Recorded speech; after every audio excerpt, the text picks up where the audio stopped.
নমস্কার বন্ধুরা, আজ আপনাদের সাথে শেয়ার করতে চলেছি বাড়িতেই মজাদার মটন বিরিয়ানি রেসিপি। আপনারা প্রথম থেকে পুরো ভিডিওটা শেষ পর্যন্ত দেখতে থাকুন। ভিডিওটি ভালো লাগলে একটা লাইক দিয়ে পাশে থাকুন ও বন্ধুদের সাথে শেয়ার করে দিন। চলুন তাহলে শুরু করি।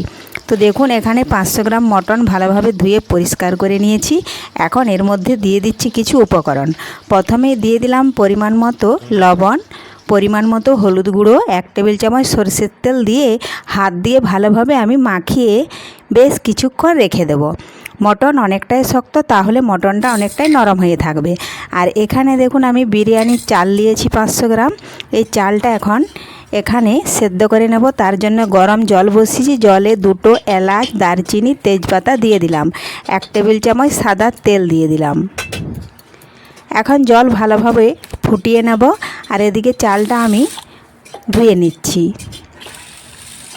চালটা এভাবে হাত দিয়ে মাখতে মাখতে দেখুন চালের যে গাঢ় একটা ঘন জল বের হচ্ছে, এই জলটা আমি বের করে ফেলে দেব। তার আগে যদি কোনো বন্ধু আমার চ্যানেলে নতুন হয়ে থাকেন, চ্যানেলটি সাবস্ক্রাইব করে বেল আইকন হলে সেট করে দিন সবার প্রথমে আমার এই রেসিপি পেতে। একবার ধুয়ে জলটা ফেলে দিয়েছি, দেখুন কত ঘন বের হয়েছে। আবারও কিছুটা জল দিয়ে দিচ্ছি। এই জলটা দেখুন বের করে দিচ্ছি। এখন জল ভালোভাবে গরম হয়ে গেছে। দেখুন, এখন এই চালটা আমি আস্তে আস্তে করে দেখুন নিয়ে জলের মধ্যে ছেড়ে দিচ্ছি। এইভাবে আপনাদের বাড়িতেও যদি ছেলেমেয়েরা বিরিয়ানি খেতে চায়, স্বাদ মতো দিয়ে দিলাম লবণ। দোকান থেকে না নিয়ে একদম বাড়িতে বানিয়ে দিন। একদম সুষ্ঠু পরিশুষ্টভাবে শরীরও ভালো থাকবে। এই দেখুন, চালটা কিন্তু আমার সেদ্ধ হয়ে গেছে। আমি এখন এই জালি দেওয়া ছান্তার সাহায্যে চালটা একটা ছিদ্র দেওয়া কানা জামবাটির মধ্যে তুলে নিচ্ছি। এক্সট্রা জলটা কিন্তু ওই ছিদ্র দিয়ে বেরিয়ে যাবে। দোকানে অনেক সময় ছেলে মেয়েদেরকে আমরা বিরিয়ানি এনে খাইয়ে থাকি, কিন্তু ওটা খাওয়া শরীরের পক্ষে অনেক ক্ষতিকর। আর অনেক কিছুই বিরিয়ানির মধ্যে কিন্তু বের হচ্ছে। আর বিরিয়ানিতে দোকানের ভেজালও দেওয়া থাকে, এজন্য বাড়িতেই বানিয়ে খাওয়ান। তো দেখুন, এদিকে চালটা ছেঁকে নিয়েছি। আর এখানে উনুনে করব, মাটির উনুনে। তার জন্য দেখুন কড়াইটা বসিয়ে সরষের তেল দিয়েছিলাম। আলু আগে ভেজে নিয়েছি। ওই ভাজা আলুর তেলেই দেখুন দিয়ে দিলাম গোটা জিরে, কাঁচা লঙ্কা, আর এই দেখুন দিয়ে দিচ্ছি বেশ কিছুটা পেঁয়াজ কুচি। এখন পেঁয়াজটা নাড়াচাড়া করে একটু লাল লাল করে ভেজে নেব। পেঁয়াজের বেরেস্তা আমি আগে থেকেই ভেজে নিয়েছি। এই দেখুন, এখানে মটনটা অনেকক্ষণ ধরে লবণ হলুদ মাখিয়ে রেখেছিলাম বলে মটনটা নরম হয়ে গেছে। তাহলে যখন কষিয়ে নেব তখন কিন্তু মটনটা সেদ্ধ হয়ে যাবে। দেখুন, আদা জিরে বাটা, রসুন বাটা নিয়ে নিয়েছি বাটিতে। আমি শিলপাটায় বেটেছি, আপনারা পারলে মিক্সিতেও বেটে নিতে পারেন। তো দেখুন বন্ধুরা, পেঁয়াজটা কিন্তু লাল লাল ভাজা হয়ে গেছে। এখন এর মধ্যে দিয়ে দিচ্ছি পরিমাণ মতো হলুদ গুঁড়ো, পরিমাণ মতো লাল লঙ্কার গুঁড়ো, আর পরিমাণ মতো দিচ্ছি আমি কাশ্মীরি লঙ্কার গুঁড়ো। দিয়ে দিলাম আদা জিরে দারচিনি কাঁচা লঙ্কা বাটা আর রসুন বাটা। ভালোভাবে মশলাটা পেঁয়াজের সাথে মিশিয়ে নেব। মশলার বাটিটা ধুয়ে একটু জলও দিয়ে দিচ্ছি। এখন মশলাটা একটু কষিয়ে নেব। একদম বাড়িতে বানাচ্ছি মটন বিরিয়ানি, ভেজাল ছাড়াই আর কোনো ঝামেলা ছাড়াই।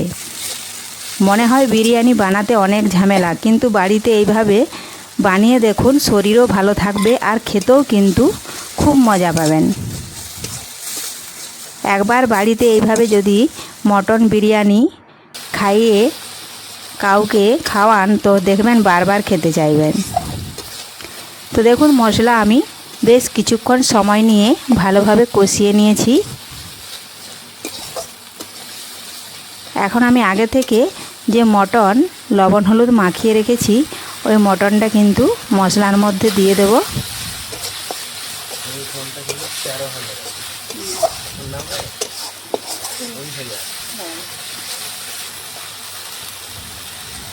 এই দেখুন দিয়ে দিলাম মটনটা। এখন আবারও নাড়াচাড়া করে মটন কিছুক্ষণ কষিয়ে নেব মশলার সাথে। এইভাবে কষাতে কষাতে মটনটা কিন্তু অনেকটাই সেদ্ধ হয়ে যাবে।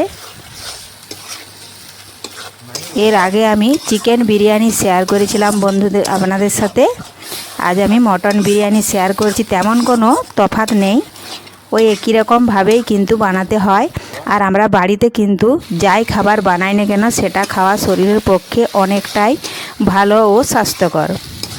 তো দেখুন আগে থেকে আলু ভেজে রেখেছিলাম, আলুগুলোও কিন্তু দিয়ে দিলাম কয়েক টুকরো। এটাও ভালোভাবে মটনের সাথে মিশিয়ে কষিয়ে নেব, তাহলে সমস্ত কিছুই কিন্তু সেদ্ধ হয়ে যাবে। আর আমি ভাতটা কিন্তু অনেক 90% সেদ্ধ করে নিয়েছি। তার জন্য এখানে আমি মটনটা ভালোভাবে একটু দেখুন জল দিয়ে দিচ্ছি। জল দিয়ে নাড়াচাড়া করে বেশ কিছুক্ষণ ঢাকা দিয়ে রেখে দেবো, তাহলে মটন আলু ভালোভাবে সেদ্ধ হয়ে যাবে। এই দেখুন এইভাবে নাড়াচাড়া করে এখন কিছুক্ষণের জন্য ঢাকা দিয়ে রেখে দেব। তো দেখুন বন্ধুরা, ফিরে এলাম কিছুক্ষণ পর। এই দেখুন মটন থেকে কতটাই জল বেরিয়েছে।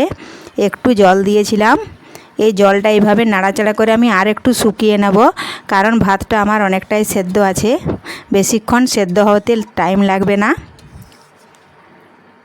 আর একটু জলটা দেখুন শুকিয়ে নিয়েছি। এখন আমি এর ওপর থেকে দিয়ে দিলাম দুটো তেজপাতা, বিরিয়ানি বানাবো এর জন্য এখানে দিয়ে দিলাম তেজপাতা। এটা ভালোভাবে মিশিয়ে নিচ্ছি মটনের সাথে। মেশানো হয়ে গেছে, এখন ওপর থেকে দিয়ে দিচ্ছি বিরিয়ানির ভাতটা যে বানিয়েছিলাম, দেখুন চাপা দিয়ে দিলাম। এখন দিচ্ছি পেঁয়াজের বেরেস্তা, এটা আমি আগে থেকেই ভেজে রেখেছিলাম। দিয়ে দিচ্ছি বিরিয়ানি মশলা,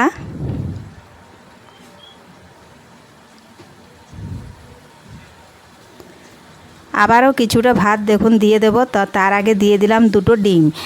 বাড়িতে দুটো ছিল ডিম, এর জন্য সেদ্ধ করে দিয়ে দিচ্ছি, আপনারা পারলে নাও দিতে পারেন। এ দেখুন আবারও কিছুটা ভাত চাপা দিয়ে দিলাম, দিয়ে আবারও একই রকমভাবেই কিন্তু পেঁয়াজের বেরেস্তা দিয়ে দেব, বিরিয়ানি মশলা দিয়ে দেব।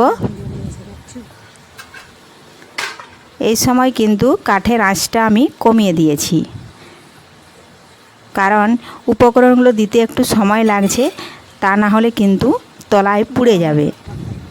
এ দেখুন আবারও দিয়ে দিলাম বিরিয়ানি মশলা।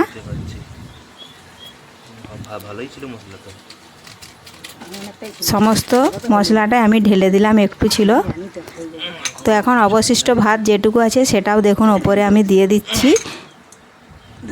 চোখগুলো জ্বলে যাচ্ছে আমার, কিন্তু কিছু করার নেই। খুবই সহজ বাড়িতে বিরিয়ানি বানানো।